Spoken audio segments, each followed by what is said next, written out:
All right, so even before I was served with a grievance by our justices, I knew I had to address my absence. Since I had been absent from ASG, I knew in my heart I'd have to speak about why at some point. The reason I have been unable to fulfill my duties is a combination of many complications in my personal life, including a sexual assault involving a fellow student.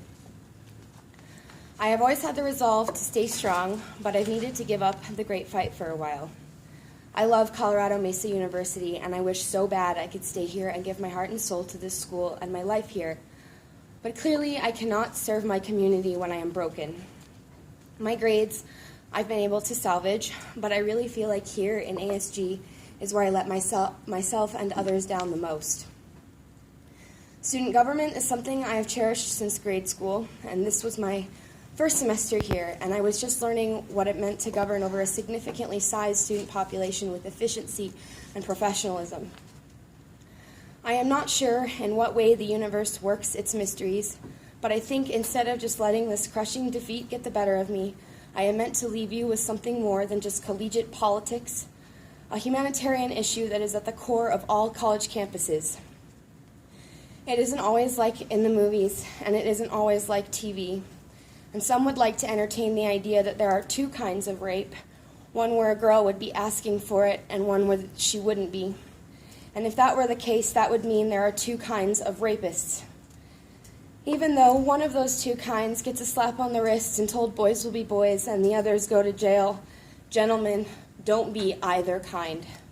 They both leave you feeling violated, isolated, damaged, and stripped of any power to govern over our own bodies.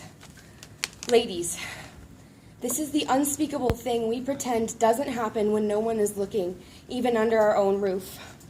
I urge you to speak up. Often rapes happen when people are just footsteps away and no one intervenes. They usually happen when the person forcing themselves on you knows that you won't tell. Either they know you won't betray them, or they know it's happened to you before so they can do it again, or they think no one will believe you. And they get you when no one is looking.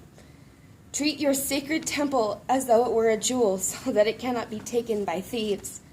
Something innocent could turn out to become a traumatizing event that leaves you to leave a school you love, costs you your reputation, your self-dignity, and your ability to face the public in the same way. If you let yourself be vulnerable and you're in a place where your word will not be taken in light of the other person, expect it will happen. I don't care if any of you call me a slut. I resisted and I said no, and he held me down and made me take it anyway. And he even had the nerve to post about it on Facebook.